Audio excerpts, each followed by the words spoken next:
everyone, it's Stacey Jean from Addicted to Being Sober. Welcome to my third video. Today is Sunday, November 22nd. I'm super happy to announce that I made it through a whole week of vacation, alcohol-free. Was a huge accomplishment. It's something I have not done in decades, probably at least 2 decades. So it's pretty celebratory to me. What I'd like to talk to you about today is the signs that I had that I knew that I needed help and ignored or was in complete denial, and some rock bottoms that I had hit and still weren't enough for me. Everybody's different.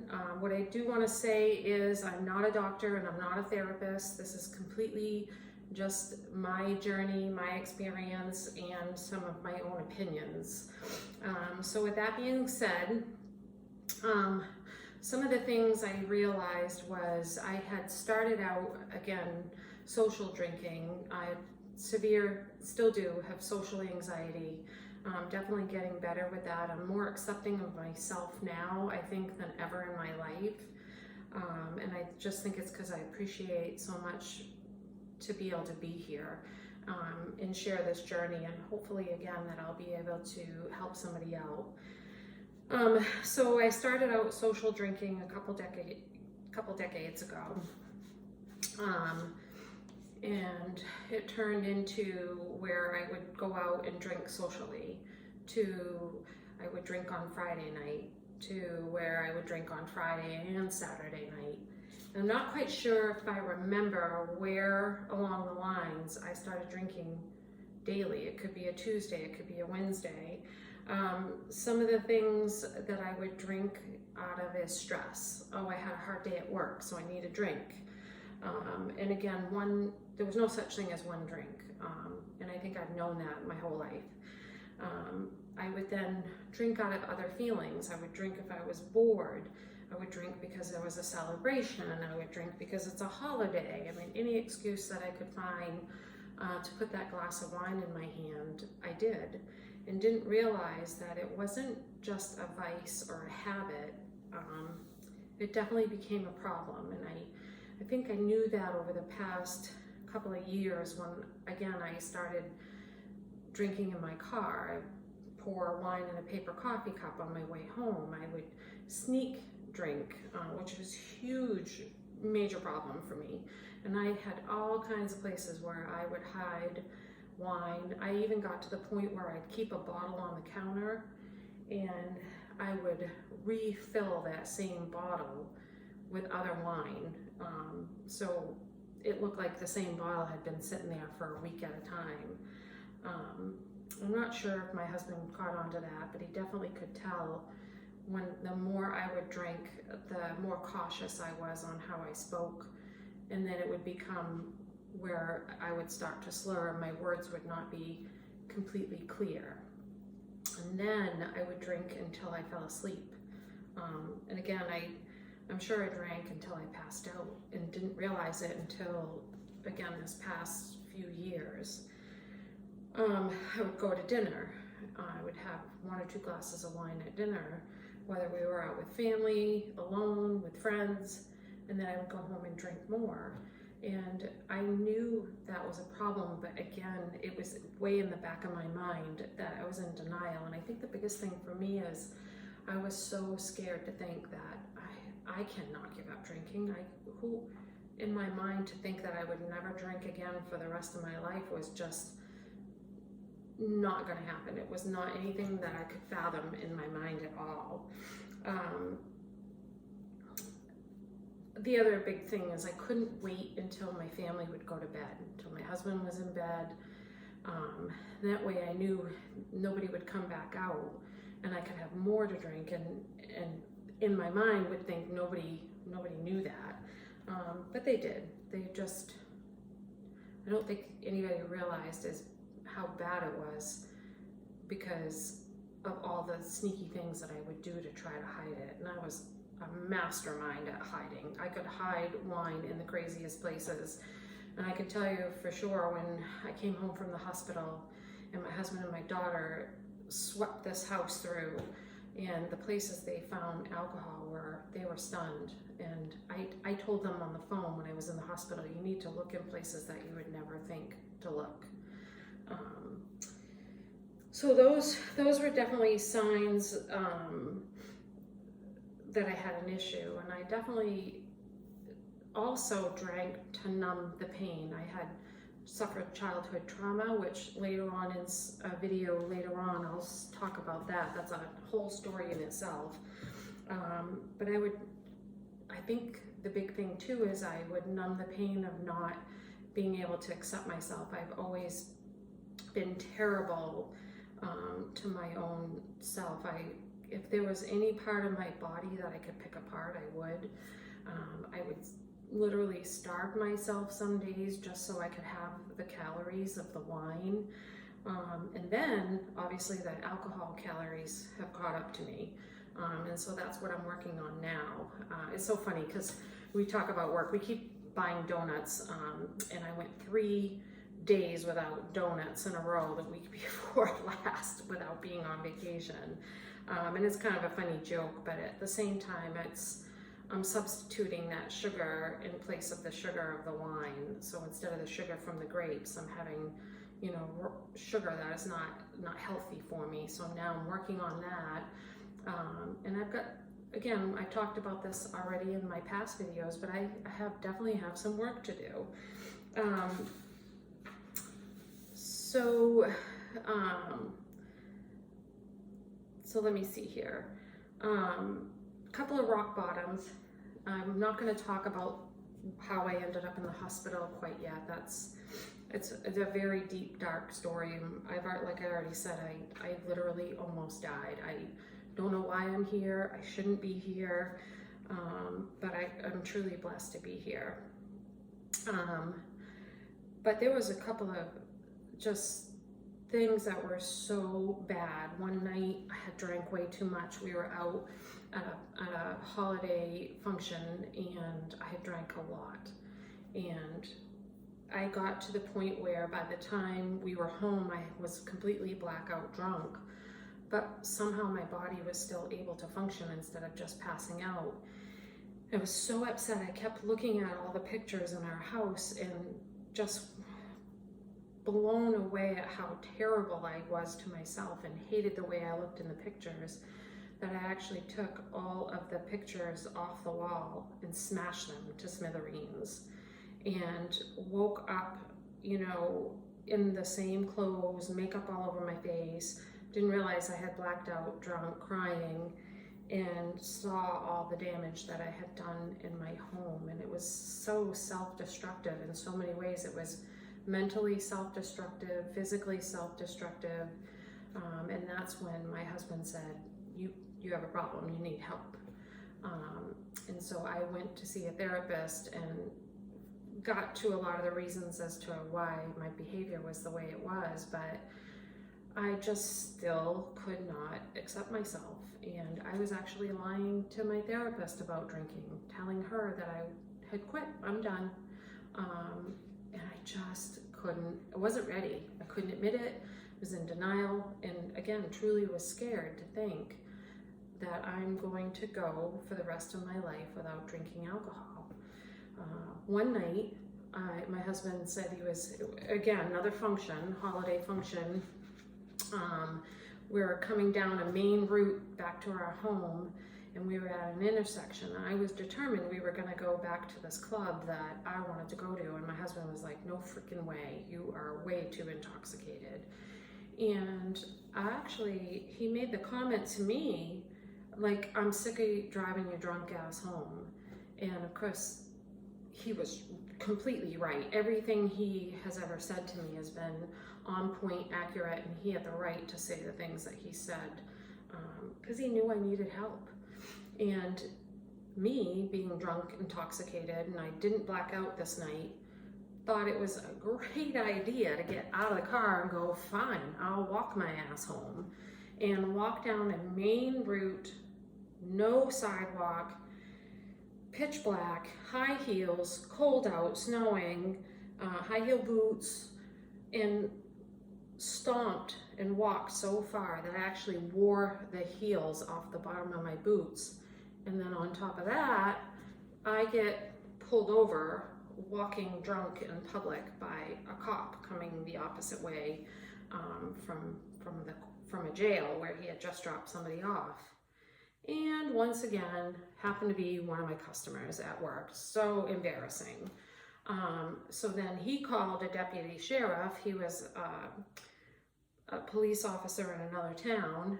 And then a state trooper came. So my poor husband is sitting, driving really slow, making sure I'm safe because I refuse to get back in the car. Now we've got 3 cops with lights on, and I'm trying to lean on the back of the car, completely intoxicated, making a total jerk of myself, fool of myself. And first they wanted to make sure it wasn't domestic violence, which it wasn't. And then secondly, they gave me a choice if I wanted. The state trooper said, well, you can get in your car or you can get in my car. And so, of course, I got in my own car, my husband's car. But thought it was funny. Like, I'm telling everybody this story like it's really freaking funny, which now I can have the humor and laugh on it, but that's a major problem. That's a problem. That is, if anybody doesn't think that's a lower rock bottom, I can't imagine being my husband sitting in that car, that being the opposite, and him behaving the way I was, and me sitting in that car, trying to make sense of all of it while my spouse is making a fool of themselves. And it was so ridiculous. And again, it was just another thing that I had put him through. And he stuck by me. It's incredible. He's an incredible human being, and I don't know how he does it. And just so many nights where I blacked out drunk and gotten in fights and arguments with him that I don't even remember, and said things to him that were so uncalled for. And I know I've done it to friends. I know I've alienated people. If I could take it all back, I would. This last experience that landed me in the hospital was definitely, you can't get any lower than that. And if I was to go any lower than the low of almost dying, I wouldn't be here. So the point of my whole segment today is there were so many signs and symptoms, and I knew in the back of my mind that these things that I were doing, that I was doing to myself, was a problem, a major problem. And just the sheer fact that I was too afraid to admit it out loud, and too afraid to say out loud that I needed help. I could have been so much better off at this point in my life than hitting that lowest of low and almost dying. And I don't think it's good for anybody to have to hit a rock bottom that low to realize that they don't need alcohol to survive. I don't need it to live. And 150, 3-4 days ago, in a million years would I never have thought that I would give up drinking and would have a fulfilled life, and my days are fulfilled. And I went on vacation and absorbed every single moment. We got up early. We got up at 4 o'clock one morning to go scuba dive when it was pitch black out, and be able to watch the sunrise from under the water. It was just so peaceful and so serene. And these are the things I never would have done, because I would have had a freaking hangover, right? At 4 in the morning to get out of bed to go scuba dive is insane. And again, here's another problem. Like I said before, like I've dove and drank and dove. That is absolutely unacceptable, and had every excuse in the world why I was fine and I was okay. So what I'm saying is, if you think that you have a problem, if you're hiding it, if you can't shut it off, if you are like me and you don't have a switch where you can't just have a drink or two and be fine with that, and then you're drinking out of all of those emotions. I mean, everybody once in a while drinks. Oh, I had a stressful day and I need a drink. My problem is I drank out of every emotion every day. I would use one of those emotions as an excuse for me to pick up a glass.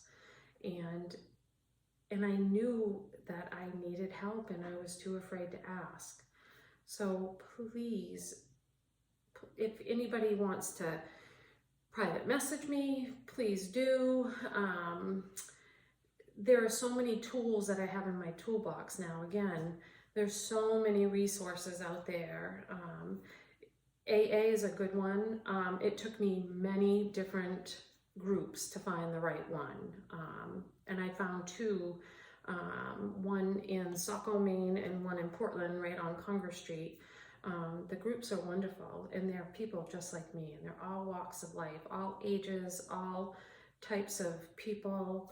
I had a different, I think I was stereotyping the people in AA. I had a different vision in my mind of what type of people went to AA, and it's literally people just like me. And everybody needs a little bit of help, and it's okay to ask.